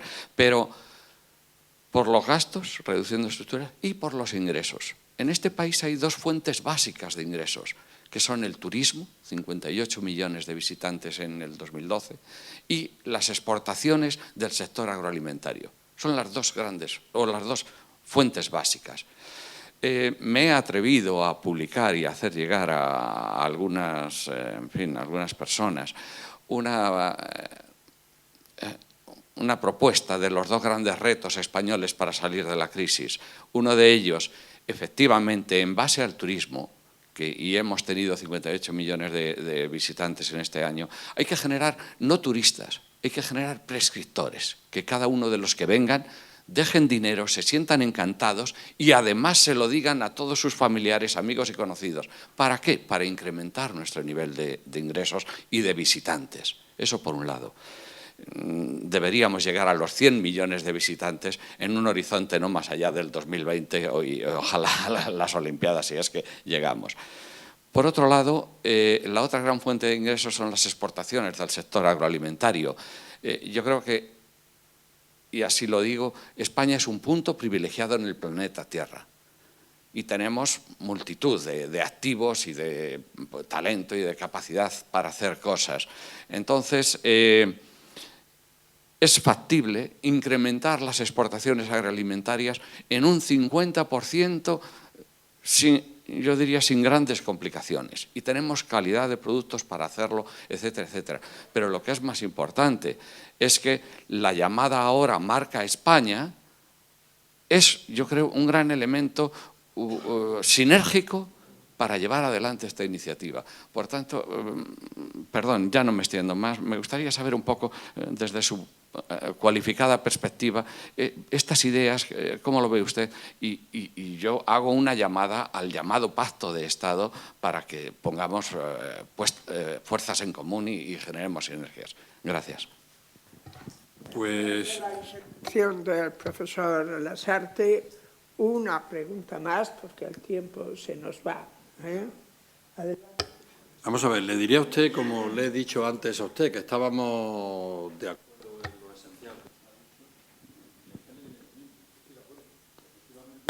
El turismo, ya he dicho que nos define, porque llega al respiro del verano, y las exportaciones son justamente, no solo en el sector alimentario y agrario, las que están tirando de nosotros. O sea, la mejoría que ha dicho últimamente el ministro de Hacienda en la recaudación, en parte viene, por supuesto, por la subida de tipos y la reforma, y en parte viene por el tirón de las exportaciones. Hoy daban en el telediario, pero no estaba en circunstancias de enterarme, daban las cifras de la evolución de la balanza exterior. Y por lo que he visto escrito en pantalla me he quedado muy sorprendido, pero no estaba en condiciones de escuchar la televisión en ese momento. Las han dado justamente este mediodía. Entonces está claro que hay que ir por ahí. Pero las dos cosas, ¿sabe usted lo que pienso? Que las dos cosas hacen aún más necesario de lo que yo he dicho el pacto de Estado. Y le digo a usted por qué. Si no hay pactos de Estado, uno de los políticos más cualificados del país dijo la semana pasada que va a haber movimiento social. Y si hay movimiento social, los turistas no vienen. Eso está claro. Si nosotros llegamos a un verano caliente, los turistas no van a los sitios donde hay, no me refiero a la temperatura, sino a las relaciones sociales. Si hay un verano caliente, los turistas no vienen. Esto hay que serenarlo, esto hay que tranquilizarlo y tiene que haber un pacto, y la prueba es los que nos hemos beneficiado en el turismo de todos los problemas que hay en los países adláteres que nos hacen competencia. ¿Quién veía a Grecia de veraneo? Claro, pues lo que tenemos que hacer es huir de una situación similar. Pero es que en exportaciones pasa igual, porque para exportaciones lo más importante es nuestro nivel de competitividad, como dicen siempre los economistas, y el nivel de competitividad viene directamente vinculado no solo a la organización empresarial y a los medios de capital, sino también al cumplimiento de las horas de trabajo, de la paz social y de los acuerdos salariales, que son lo que hacen que las empresas funcionen en última instancia. Por tanto, o tenemos esos acuerdos o nos vamos a perjudicar especialmente. Yo es que creo que a los políticos tendríamos que explicarles que todos ellos han descubierto que lo mejor es estar en el poder. Todos ellos han descubierto que lo mejor es estar en el poder. El poder trae todo un conjunto de prebendas y un estatus, y no ha habido por ahí una alcaldesa que la acaban de inhabilitar 7 años porque ha colocado en contra de la ley 340 personas. Otra cosa ¿dónde estaban los interventores? ¿Dónde estaban las autoridades autonómicas que ejercen la tutela sobre los ayuntamientos según dicen las leyes? ¿Dónde estaban administraciones públicas que algo tendrá que decir al respecto? En fin, hay que decirles, mire usted, es verdad, lo mejor de todo es estar en el poder. Pero hay una segunda cosa que es la segunda mejor, que permanezcan ustedes en la oposición, en una oposición que haga al país factible. Confórmese, hombre, cuando no le toca, confórmese usted con la oposición. Haga una oposición constructiva y llegue a todos los acuerdos posibles en momentos de emergencia. Yo no digo que se borren las diferencias ideológicas ni las luchas políticas, ¿no? Porque si no, no tenemos democracia. Pero, hombre, tenga usted la mesura de saber lo que está haciendo y de los efectos sobre el país. Tenga usted esa mesura, Tenga usted esa mesura. A ver cuántos turistas vienen en Semana Santa cuando los pilotos declaran huelga y la recogida de basuras también. Muchas gracias, profesor Lasarte. ¿Alguna otra pregunta que sería la última? ¿Alguien más desea intervenir? El señor, por favor. Pero estoy de acuerdo con usted, absolutamente. Es más, me interesará ver ese trabajo. Buenas tardes. Yo no voy a hacer ninguna reflexión, simplemente voy a plantearle una pregunta directa. De las administraciones que tenemos y cuyo objeto es reformar, exactamente por dónde empezaría. Lo que es la Administración General del Estado, sabemos que tiene administración periférica, sabemos que tenemos 17 comunidades autónomas muy sobredimensionadas, sabemos que España tiene 8.000 municipios, que podría ser otra vía, la de fusionarlos. Sabemos que tenemos una institución, o sea, un ente también, otro nivel de gobierno territorial, que son las diputaciones provinciales. ¿Por dónde empezaría? ¿O qué es lo que se le ocurriría hacer? A una pregunta. Vamos a ver. Nos sobran los gobiernos autonómicos en la forma en que usted la ha planteado, que también me la han planteado en la entrevista que me han hecho. ¿Qué piensa usted de la reforma de la Constitución? Mire usted, yo creo que no estamos en el momento de reformar la Constitución. Por tanto, las autonomías están ahí y deben seguir estando ahí. El problema no es que estén ahí las autonomías.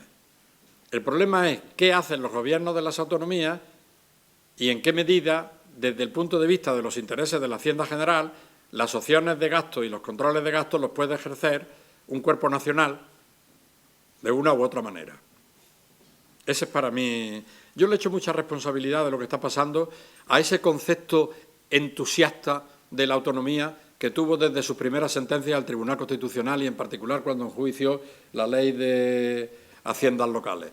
Yo cuando era joven todo el mundo hablaba de la enfermedad infantil del comunismo, ¿no? Los mayores se acordarán. Todo el mundo, la enfermedad infantil del capitalismo, la enfermedad infantil del comunismo. Pues yo creo que aquí vamos a tener que empezar a hablar de la enfermedad infantil del autonomismo o de la autonomía. Hemos tenido enfermedades infantiles y extrañamente las ha padecido el Tribunal Constitucional.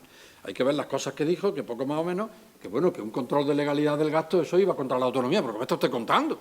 Bueno, claro, ni siquiera nos extrañó en el año 81, decíamos, hay que ver esta gente con tanto valor, ha echado para adelante, porque veníamos de un régimen dictatorial centralizado. Pero una vez que esto se ha abierto y que hemos visto cómo evoluciona, tenemos que seguir ahí.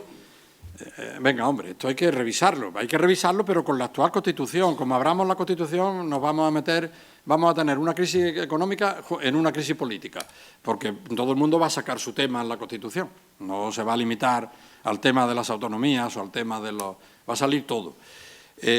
¿Por dónde empezaría? Me dice usted. Mire usted. Yo, sinceramente, creo que hay dos fenómenos muy curiosos. Seré breve, no tenga miedo que vaya a dar otra conferencia. En la vida social.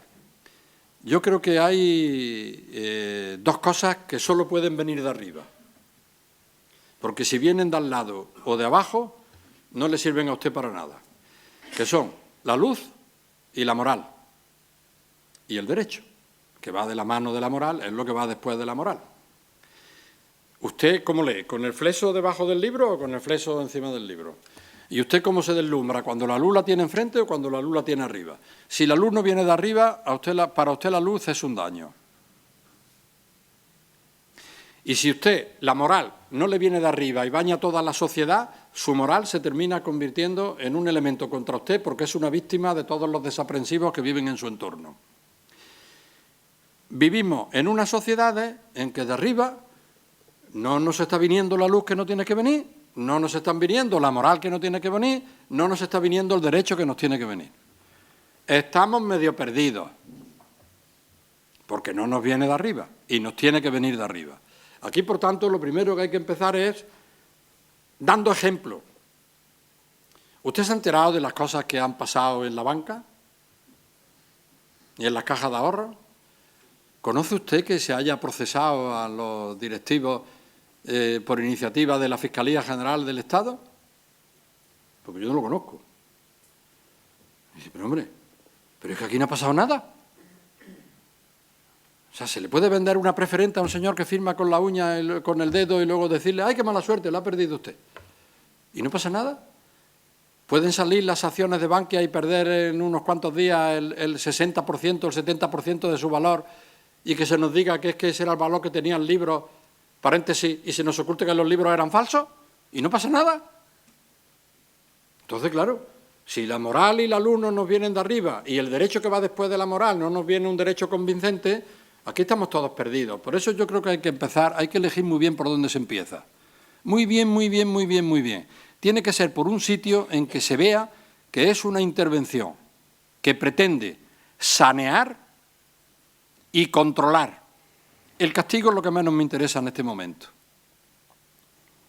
Pero que asigne responsabilidades. ¿Dónde se elige? Pues mire usted, no lo sé. Empezaría por determinadas conductas de comunidades autónomas, empezaría por determinadas conductas, empezaría por todos los sitios donde se detecte una conducta patológica. Pero no con la guerra de la prensa, con los fiscales, con los fiscales. Yo tuve un profesor de Derecho Canónico que me enseñó de todo menos Derecho Canónico y que es uno de los grandes hombres que produjo la República Española, don Manuel Jiménez Fernández, que me dijo dos cosas que nunca olvidaré. Primera cosa, este es un país caracterizado por el que nadie está en su sitio. Y añadía, y lo digo yo, que soy catedrático de Derecho Canónico y lo único que he hecho ha sido la reforma agraria durante la República Española. De modo que estemos cada uno en nuestro sitio haciendo lo que sabemos. Y segunda cosa, se puede usted poner como se ponga.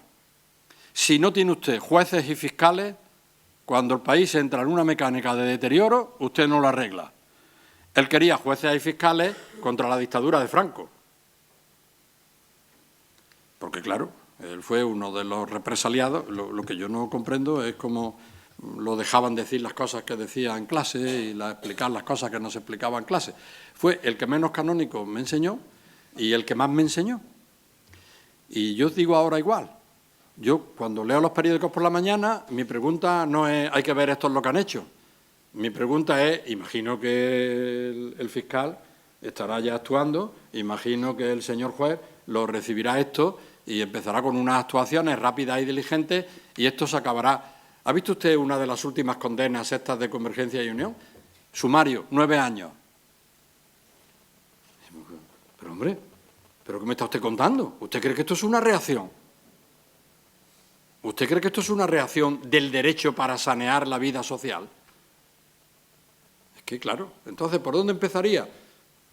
Me sentaría, elegiría y diría, señores, empecemos, la luz viene de arriba, empecemos en donde hay conductas patológicas por coger fiscales y jueces. Los jueces no se escogen, los jueces que no le toca a uno, pero modificar el aparato judicial de tal manera y el procedimiento judicial de tal manera que se pueda actuar con rapidez, con rapidez.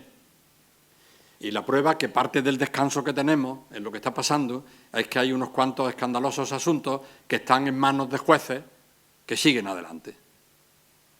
Pero eso, si los ayudáramos con normas procesales, los ayudáramos con equipos de investigación, en vez de con críticas, como están haciendo en muchos casos los políticos.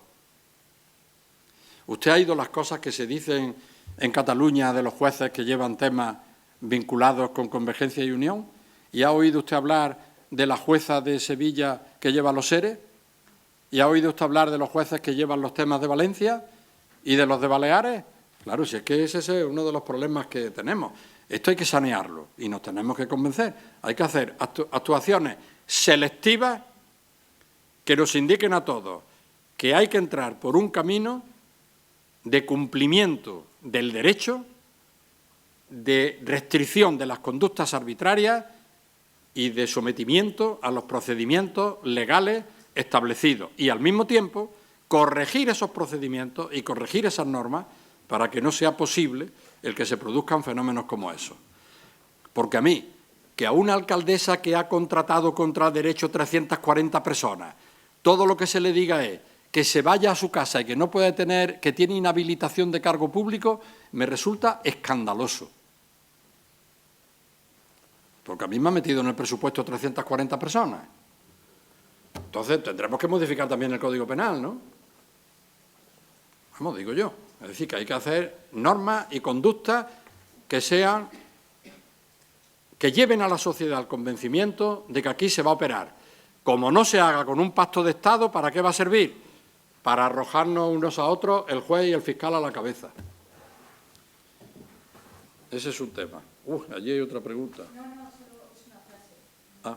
Porque yo voy a responder a la pido ante todo disculpas. Espere, que le va a dar un altavoz, porque un micrófono, porque no...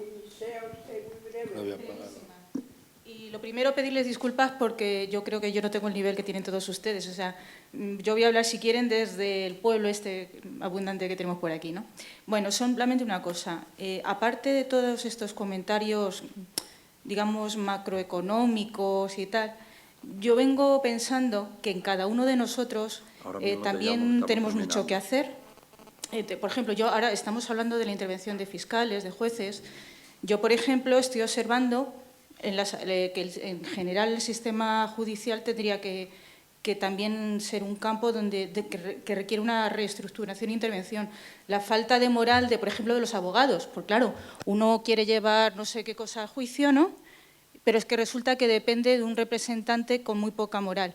Solamente terminar diciendo, aparte de, es decir, que cada uno tomemos también la responsabilidad que nos toca y que ejerzamos nuestra función con esa moral, mientras nos viene de arriba o de donde nos tenga que venir, o mientras el derecho se hace y se aplica y no sé qué cosas, me gustaría que cada uno reflexionásemos sobre qué también podemos hacer cada uno y recordar eso, que al menos profesionalmente lo hagamos moralmente. Yo como persona ya me gustaría, ¿no? Pero al menos profesionalmente, porque efectivamente cada gotita nuestra interviene en todo lo demás. Perdonen a lo mejor mi ingenuidad. Al contrario, usted lo que acaba de decir con sus palabras es lo que nos decía Jiménez Fernández con sus grandes conocimientos. Estemos cada uno en nuestro sitio. Es así de simple. Pero si estamos cada uno en nuestro sitio y los dirigentes políticos y el sistema jurídico y el sistema normativo no reacciona, entonces estamos cada uno en nuestro sitio, pero algo perdido en el contexto social. Por eso hay que reaccionar. No nos podemos limitar a la salvación individual, ¿eh? Ese es el problema, porque esto es una sociedad. Muy bien, muchísimas gracias, profesor Lasarte, y muchas gracias a ustedes por asistir a esta conferencia. Muy buenas tardes.